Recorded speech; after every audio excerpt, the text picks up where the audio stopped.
Welcome back, learners. I am Dr. Gitanjali Bhatt Sharma from Uttarakhand Open University, working as an assistant professor in the Department of Management Studies and Commerce. In the last lecture, we learned about the meaning, types, features, benefits, and participants. So, the learners, you have already read about what is the concept of overview of debt securities. Now, in this lecture, we will continue with the same topic, and here we will cover the classification of debt securities, what are the risks associated with debt securities, and the recent trends in the debt market. First of all, we will start with the classification of debt securities. The debt securities are classified basically in four prominent factors, that is by issuers, by tenure, by market, and by security. Now, one by one, we will understand them. So, the first one is by issuer. By issuer, it can be between government versus corporate.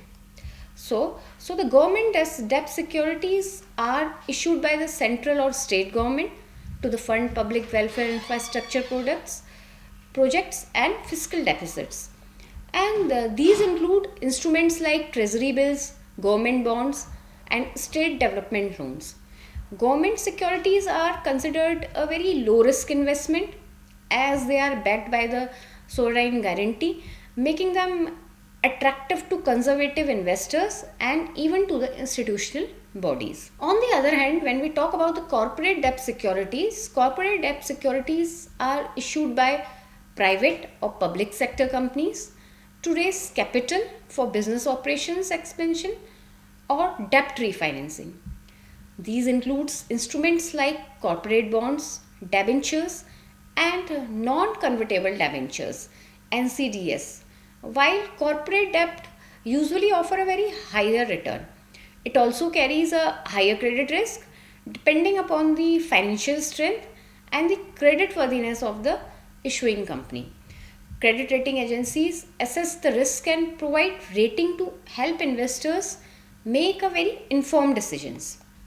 Now we will talk about the debt securities. Debt securities can be classified based on their tenure or maturity period, which refers to the length of time until the principal amount is repaid to the investor.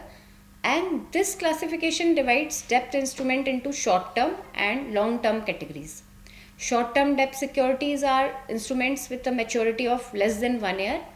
These are typically used by government corporations or financial institutions to meet their immediate financing of working capital needs, whereas the short term securities are usually issued at a discount and redeemed at face value, and they offer a very lower risk and moderate return also.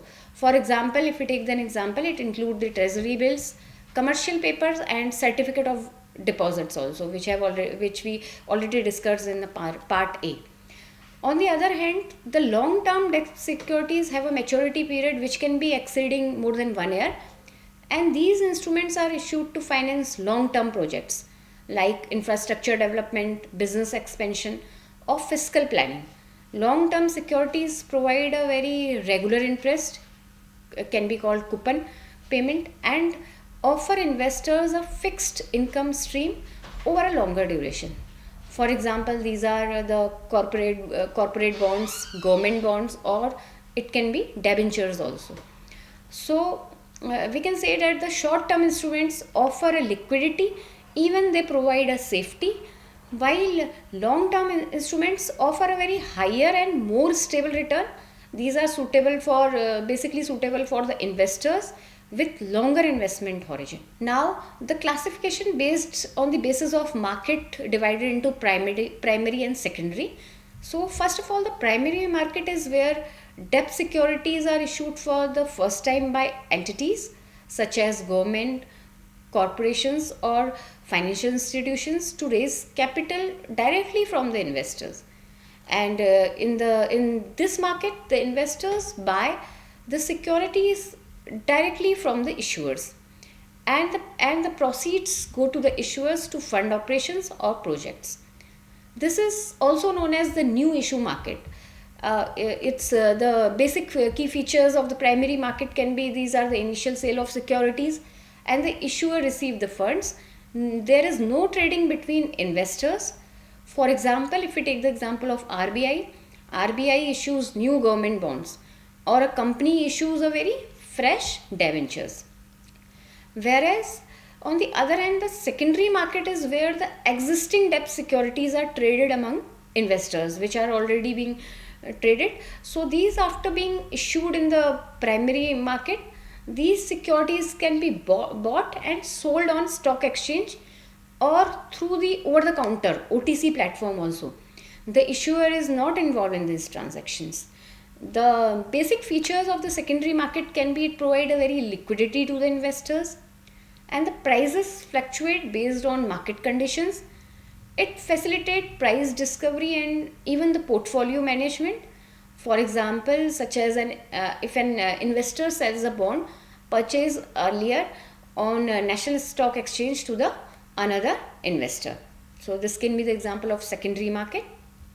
Now, on the basis of security, it is divided into secured and unsecured. So what are the secured debt securities? Secured debt securities are backed by specific assets or collateral of the issuer. If the issuer defaults on repayment, the investor lender has a legal right to claim the pledged assets to recover their money, because on this securities, these instruments generally carry a very lower risk and often offer a lower interest rate than a comparison with the unsecured options. It can be backed by collateral also, for example property, equipment, or it can be receivable, and these have a lower risk for investors, and there is a very higher chances of recovery in case of default. For example, the mortgage bond backed by real estate, and secured debentures issued by companies, infrastructure bond backed by specific projects. On the other hand, the unsecured debt securities are not backed by any collateral. In this, the investors rely purely on the creditworthiness and the reputation of the issuers. These instruments pose a very higher risk and therefore usually offer a very higher interest rate to compensate for the risk. It means that the features, if we cover the features of unsecured bond, there is no assets backing, and this relies on issuers credit rating. There is a higher risk, but also potentially there is a very higher return. For example, commercial paper or any unsecured corporate debentures, subordinate debt of bank or NBFCs. Now, learners, we will discuss some of the advantage of debt security, which are basically for the investors. So the first one is there is a very predictable return. For example, that the debt securities like bond or debentures typically offer fixed interest payment at a very regular interval, and the interval can be monthly, quarterly, or annually, and the investors know in advance how much income they will earn, making financial planning very easy. And these fixed return are very less volatile than comparison to the equity return. The second advantage can be the capital protection. The debt securities are generally very less risky in comparison than the equities. Even in the period of maturity, investors are repaid the principal amount, providing a sense of very security. And especially in government or high grade corporate bond, the risk of default is very low. Now, the next is portfolio diversification. So, adding debt securities to an investment portfolio helps spread the risk. They usually have a very low correlation with stock market movement, and in times of market volatility, the debt instrument provide stability and even it reduce the overall portfolio risk. Now, advantages for the issuers, it can be the access to funds without diluting equity. It means that when companies issue debt like bond or debentures, they raise capital without giving away their ownership. So unlike equity financing, debt does not dilute the control of existing shareholders or promoters. So this allows businesses to fund expansion, operations, or other projects while retaining it full control. Second can be a flexible maturity term, that is the debt securities can be structured with the custom maturity period, short term, medium term, or long term based on the issuer's need. And the issuers can choose the repayment schedule, interest payment frequency, and even the convertible feature. And this flexibility allows a better cash flow management. And one more point is there, that the tax advantage on interest payment. So the interest paid on debt is generally tax deductible for companies, and this reduces the taxable income of the issuer, resulting in the lower tax liability, and it makes debt a very cost effective source of financing compared to the equity, where dividends are non-tax deductible. Now, what are the risks associated with the debt security? The first risk is credit risk. So the first risk is the credit risk. So credit risk can be the default risk also. So the risk that the issuer of the debt security may fail to make interest payment or repay the principal on time, that is known as credit risk. Example, if a company or any government body become insolvent, so the investors may lose part or all of the investment. They are not capable of paying the debts. So more likely it is in the corporate bonds or low rated securities. Second is interest rate risk. This risk is the risk that the market interest rate will rise, causing the market value of existing debt securities to fail, or it can be fall. So why this happens? Because the new bonds may offer higher return, making the older one less attractive. For example, if you hold a bond at 6%, market rate rise to 8%, then definitely your bond price will going to fall. And more this happen more significant in long term bonds. In the same way, the next risk is inflation risk, that is also associated with the purchasing power. So it is also called purchasing power risk. So this type of risk is that the inflation will erode the real return on investment. So basically, why this happen? Because fixed coupon payment lose value if inflation rate is high. For example, if inflation is 7% and your bond gives a 5% return, so you have a very negative real return. It can be minus 2%. The next risk is liquidity risk. So the liquidity risk refers to the difficulty an investors may face in selling a debt securities quickly at its fair market value. Now, learners, we will talk about what are the recent trends in the debt market. So the first recent trend in the debt market is the growth in the bond market. So we see that over the past few years there has been a very significant growth in both the government as well as corporate bond market. We see that the government are issuing more bonds to finance infrastructure even at in the development, and corporates are increasingly using bonds as a tool for raising long-term capital.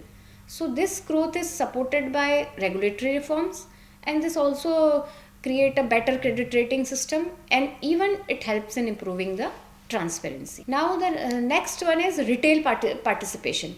So traditionally we see that the debt markets were dominated by institutional investors like the banks, even the mutual funds and insurance companies also. And now the retail investors, these are the individuals also, these are actively participating in the bond market through platform like National Stock Exchange and Bombay Stock Exchange platform.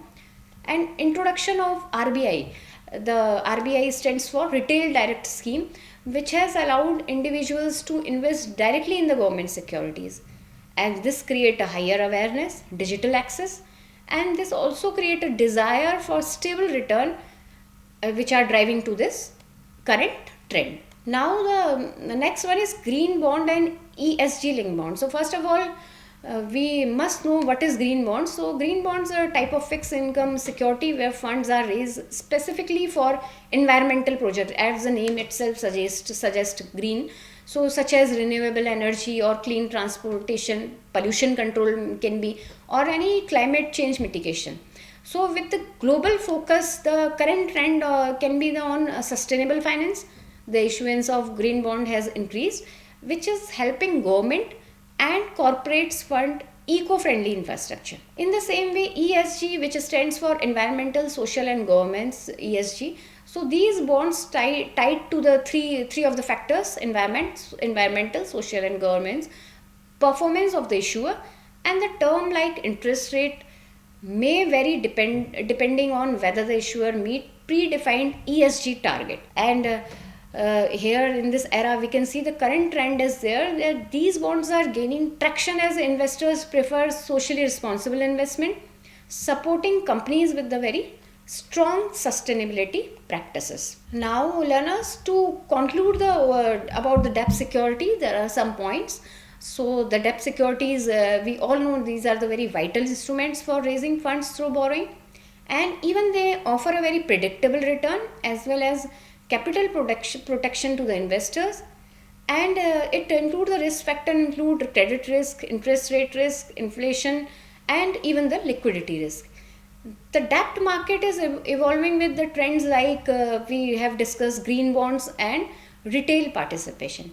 So finally, a well structured debt markets promote financial stability, and even it results in the economic growth, in the overall economic growth, we can say. So this is all about the overview of debt securities. Learners, in the next lecture we will learn about what are the derivative markets. Thank you.